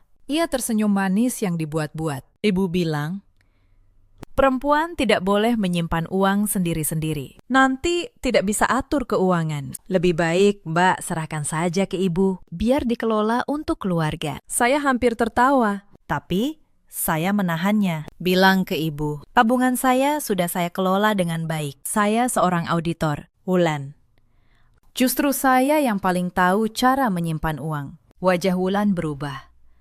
Ia pergi tanpa berkata apa-apa. Tapi saya tahu, itu belum berakhir. Malam itu, di meja makan, Bu Sutina memulai serangannya. Anissa, saya dengar kamu menolak menyerahkan tabunganmu. Kamu ini tidak tahu diri. Bu, itu uang saya, hasil kerja saya sendiri. Hasil kerja, suaranya meninggi. Kalau bukan karena keluarga ini menikahimu, kamu bisa punya status apa? Dulu, kamu cuma perempuan biasa, keluarga Wijoyo yang mengangkat derajatmu. Saya menatap matanya. Bu, justru sayalah yang menyelamatkan pabrik keluarga ini dari kebangkrutan. Apakah ibu lupa? Untuk sesaat, ruangan hening. Lalu Bu Sutina menggebrak meja. Beraninya kamu mengungkit-ungkit. Dasar menantu durhaka. Mas Haryo seperti biasa hanya menunduk. Saya berdiri, meninggalkan makan malam yang tidak saya sentuh. Di kamar, saya duduk di tepi ranjang. Saya tarik napas panjang. Mereka mengincar tabungan saya. Mereka mengincar setiap rupiah yang saya punya. Tapi mereka tidak tahu bahwa saya memegang sesuatu yang jauh lebih berharga daripada tabungan itu. Sebuah dokumen yang sejak dulu saya simpan. Dan belum pernah saya tunjukkan pada siapapun. Saya belum membukanya. Belum waktunya. Beberapa hari kemudian, masalah di pabrik mulai terlihat ke permukaan. Sore itu, seorang pemasok kayu datang ke rumah. Wajahnya tegang. Bu Sutina, katanya, tagihan bulan lalu belum dibayar. Sudah jatuh tempo 2 minggu. Kalau tidak dilunasi, saya hentikan pasokan. Bu Sutina panik. Ia tidak mengerti kenapa kas perusahaan tiba-tiba kosong. Padahal pesanan sedang ramai. Tentu saja, ia tidak mengerti. Karena uang itu sudah ia dan Wulan tarik untuk keperluan pribadi. Saya berdiri di dapur, mendengar semuanya. Saya tahu persis berapa sisa kas perusahaan saat itu. Hampir tidak ada. Bu Sutina menoleh ke saya dengan nada yang mendadak melunak. Anissa, kamu kan ngerti soal beginian. Coba urus dulu pemasok itu. Saya hampir tertawa saat butuh.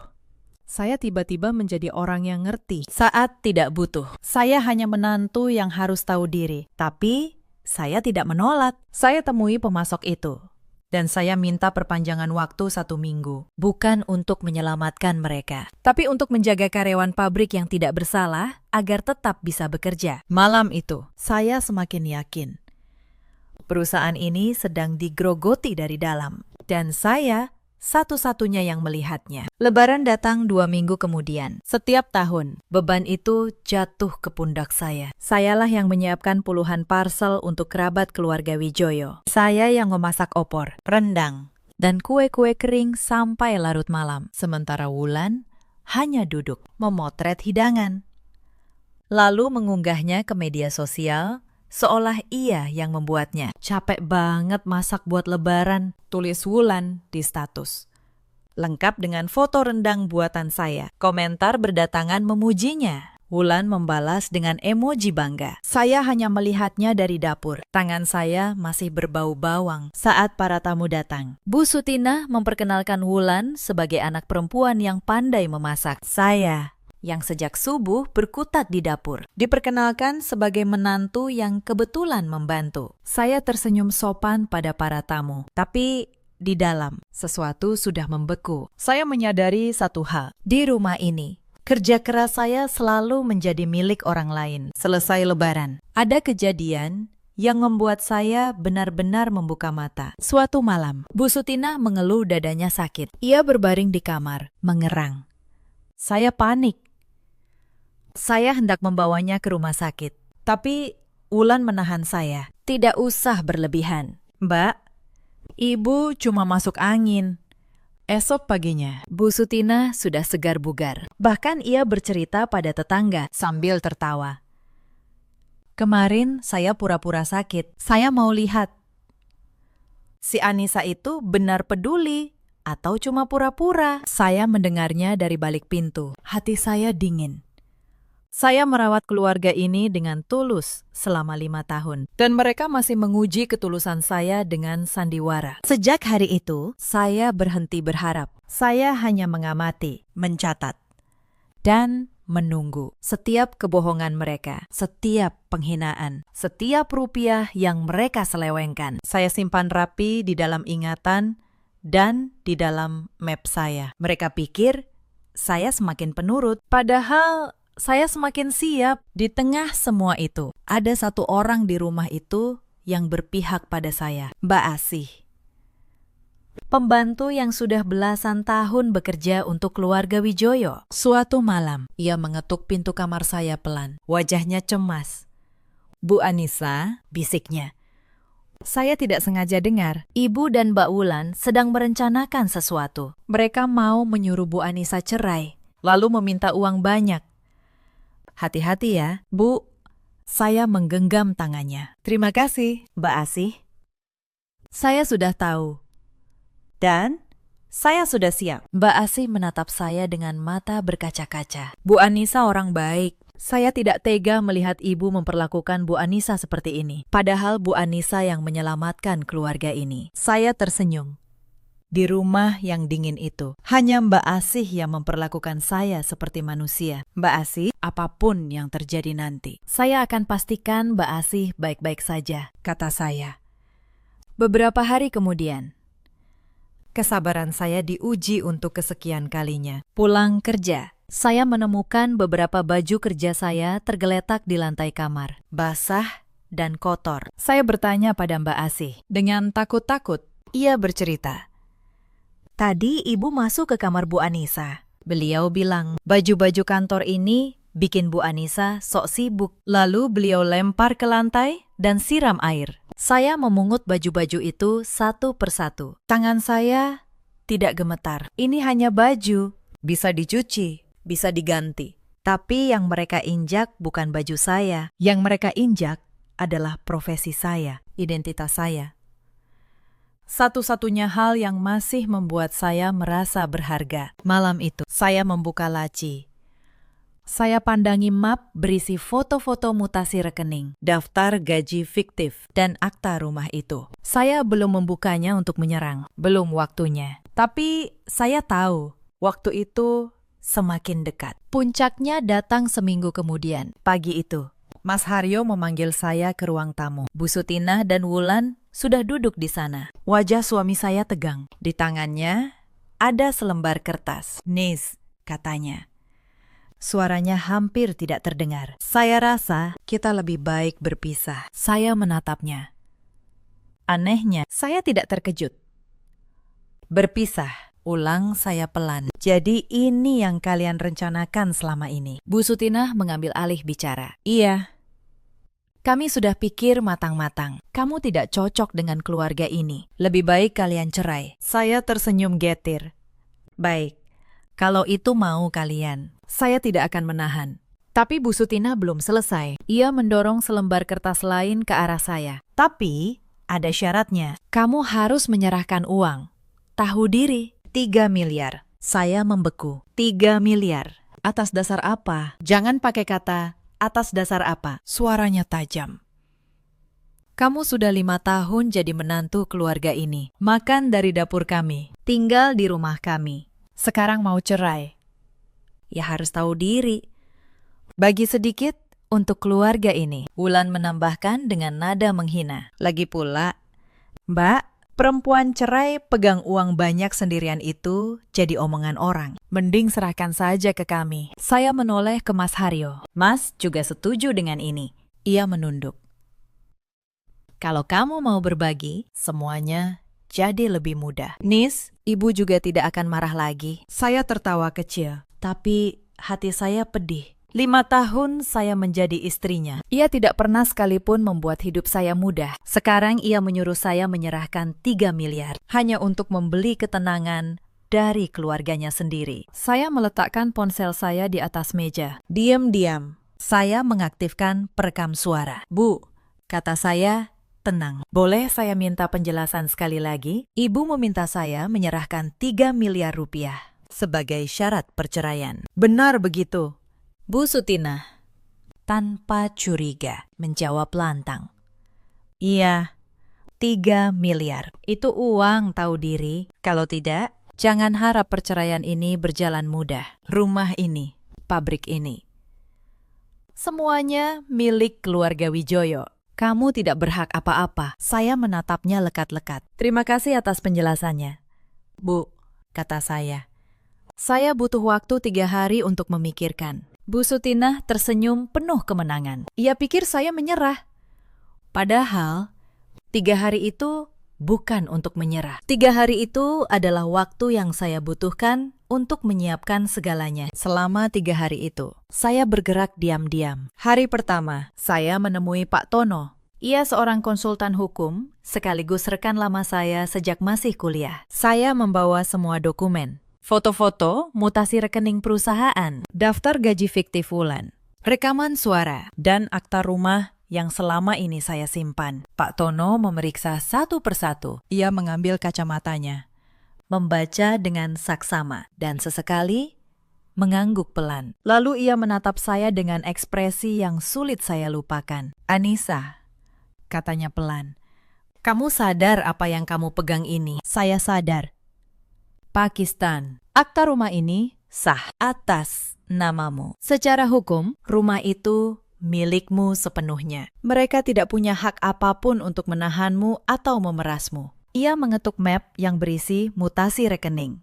Dan ini, penarikan dana perusahaan ke rekening pribadi, ditambah gaji fiktif. Ini bukan urusan rumah tangga lagi. Ini bisa masuk ranah pidana. Kalau kamu mau, saya menggeleng.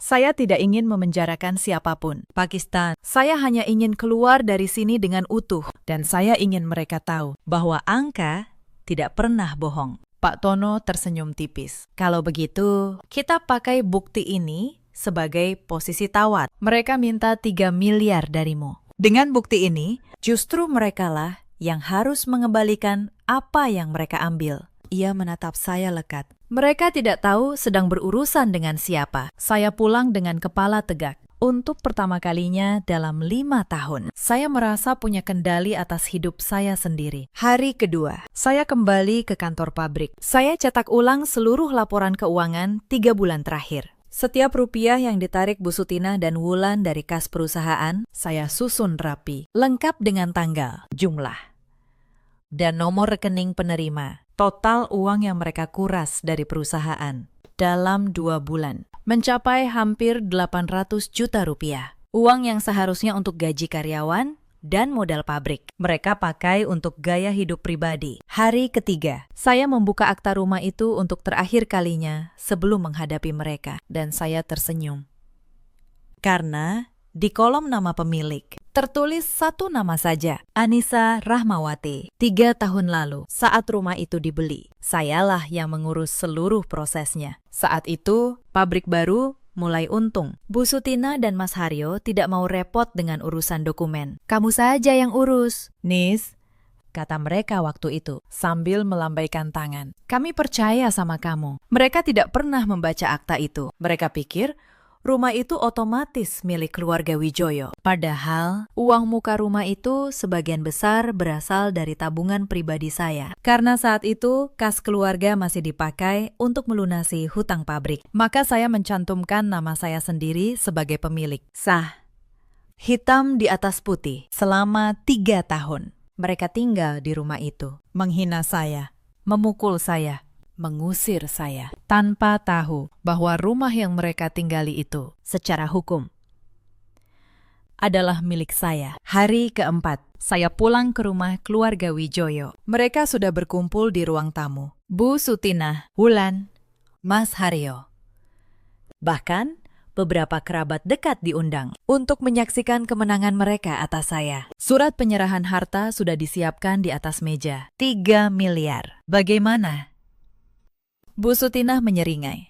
Sudah siap tanda tangan? Saya berjalan tenang ke tengah ruangan. Saya letakkan tas saya di meja sebelum saya tanda tangan. Bu, kata saya.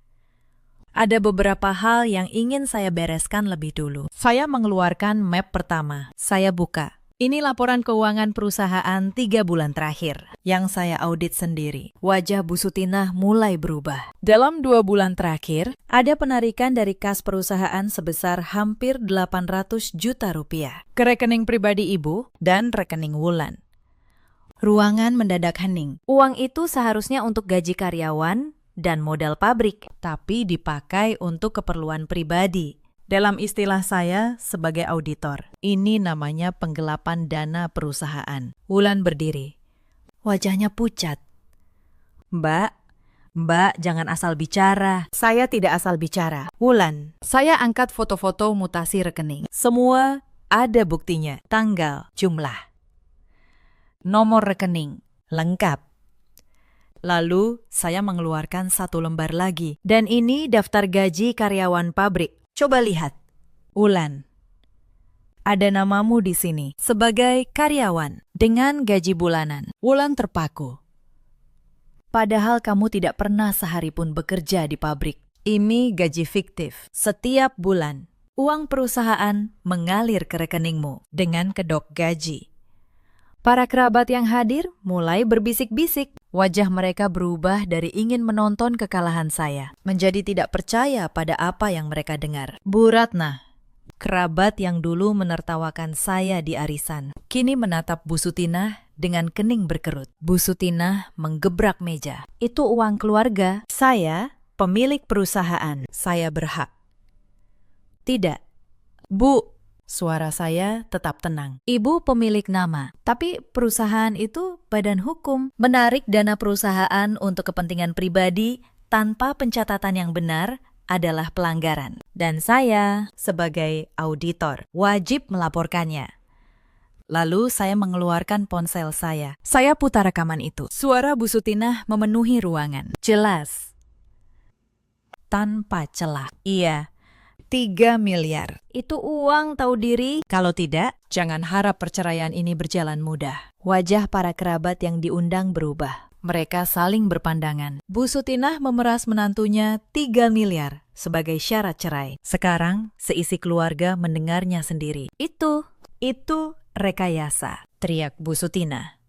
Suara ibu sendiri. Bu, mau saya putar sekali lagi? Ia terdiam, bibirnya bergetar. Lalu, saya keluarkan map terakhir. Saya buka perlahan.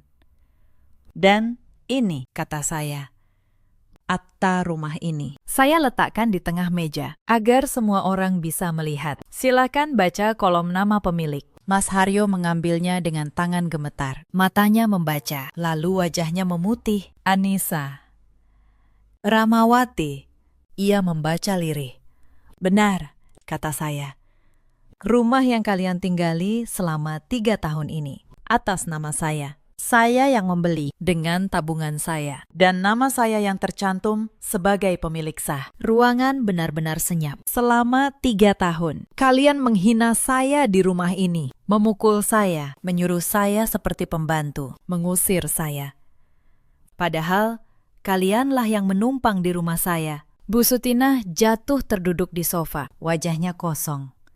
Untuk pertama kalinya dalam 5 tahun, saya melihat wanita yang selalu angkuh itu kehilangan kata-kata. Jadi begini, saya melanjutkan dengan tenang. Kalian minta saya menyerahkan 3 miliar. Saya tidak akan memberi sepeser pun. Sebaliknya, saya yang punya 3 tuntutan. Pertama, dana perusahaan yang Ibu dan Wulan gelapkan. Hampir 800 juta. Harus dikembalikan ke kas perusahaan. Termasuk gaji fiktif Wulan selama ini. Kalau tidak, saya laporkan ke pihak berwajib. Lengkap dengan semua bukti ini. Kedua, perceraian ini saya setujui. Tapi tanpa syarat, uang tahu diri. Saya pergi membawa apa yang memang milik saya. Tidak lebih, tidak kurang. Ketiga, rumah ini milik saya, sah, atas nama saya. Kalian punya waktu 1 bulan untuk mencari tempat tinggal baru. Suasana ruangan benar-benar pecah. Salah satu kerabat, om dari pihak Mas Haryo, berdiri dan menatap Bu Sutinah. Sutinah, apa ini benar? Kalian mengambil uang perusahaan, lalu memeras menantu sendiri. Bu Sutinah tidak bisa menjawab. Mukanya pucat pasi. Wulan menangis. Mbak, tolong. Kami tidak punya tempat lain. Saya menatapnya. Wulan, uang yang kamu pakai berbelanja selama ini adalah uang yang kamu kuras dari perusahaan keluargamu sendiri. Bukan saya yang membuatmu tidak punya tempat, tapi pilihanmu sendiri. Mbak boleh ambil rumahnya, tapi tolong jangan laporkan ke polisi. Wulan terisak. Saya akan kembalikan semuanya. Kembalikan dulu yang kalian ambil. Setelah itu, kita bicara.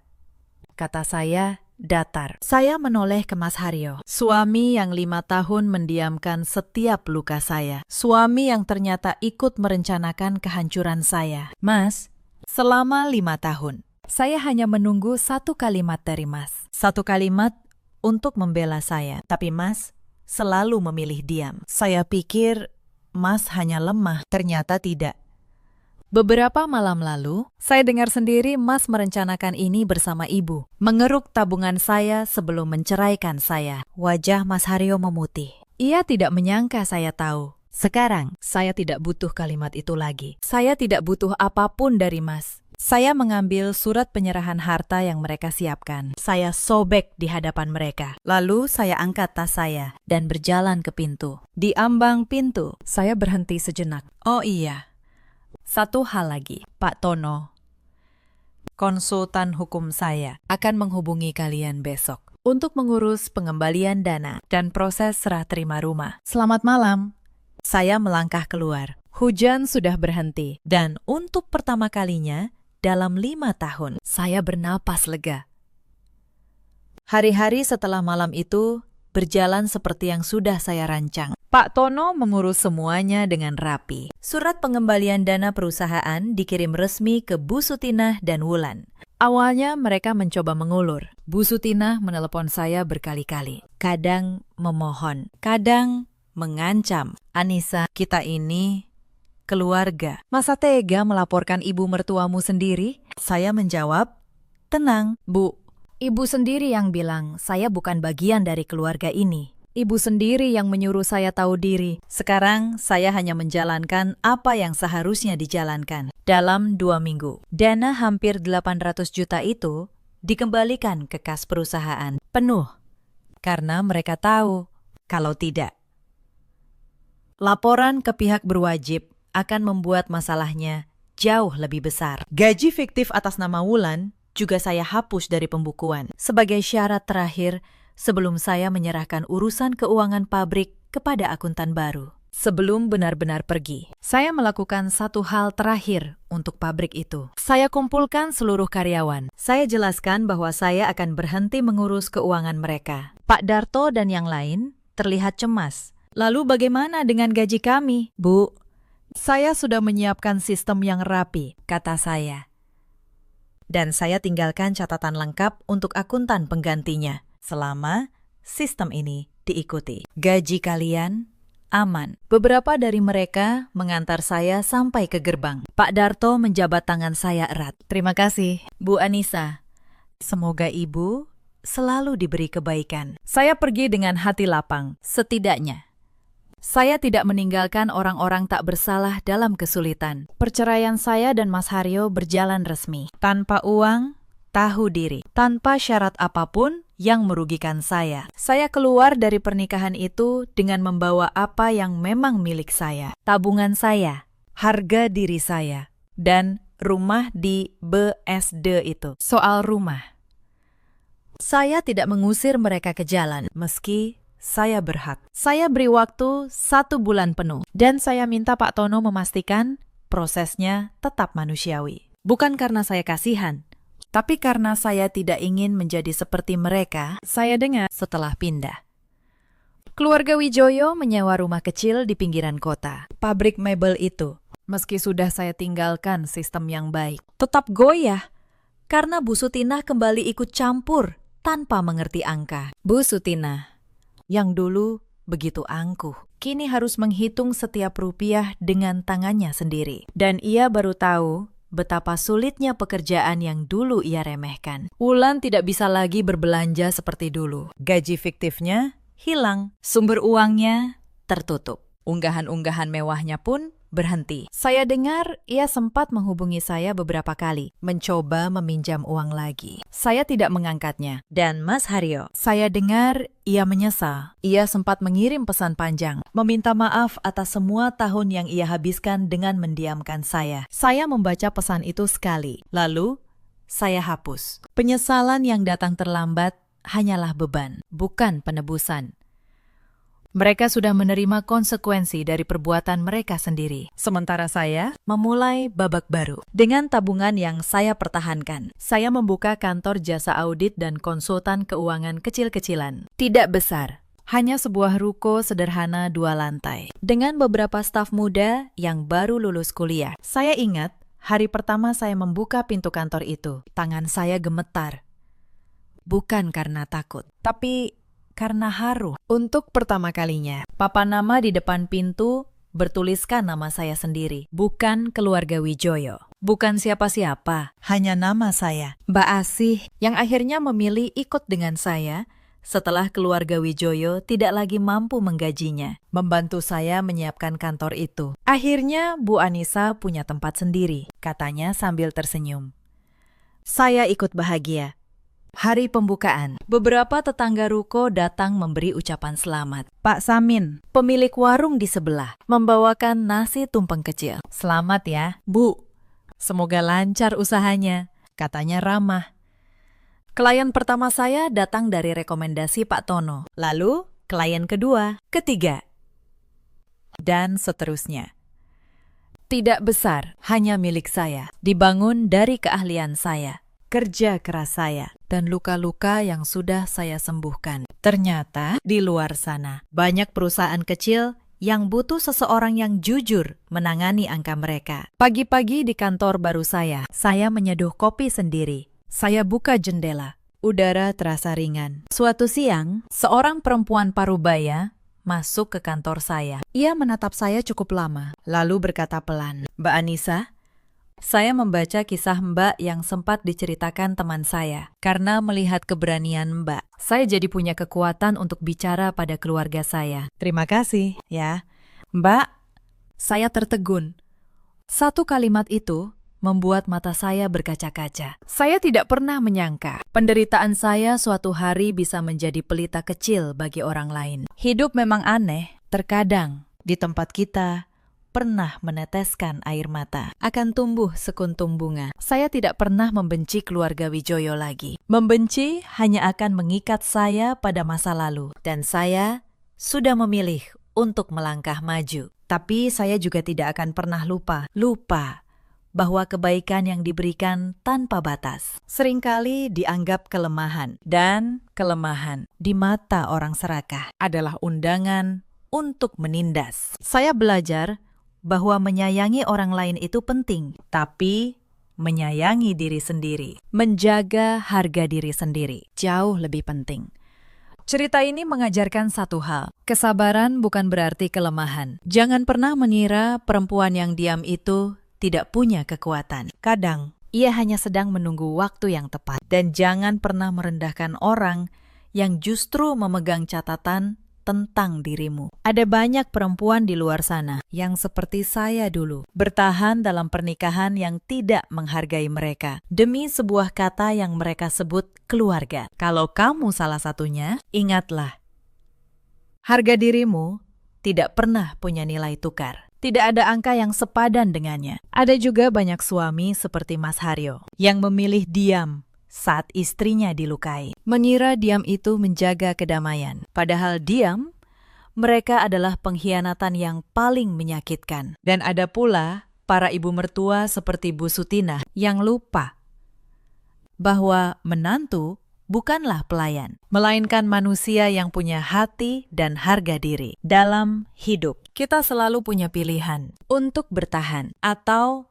untuk berdiri. Saya memilih berdiri dan saya tidak pernah menyesalinya. Kini, di kantor kecil saya, dikelilingi angka-angka yang jujur dan orang-orang yang menghargai saya. Saya akhirnya menemukan rumah saya. Sebuah rumah yang tidak dibangun dari tembok dan harta, tapi dari harga diri, ketenangan, dan keberanian untuk memulai kembali. Kalau kamu pernah berada di posisi yang sama, ceritakan kisahmu di kolom komentar. Mungkin keberanianmu akan menjadi pelita bagi orang lain juga. Terima kasih sudah menemani sampai akhir. Sampai jumpa di kisah berikutnya.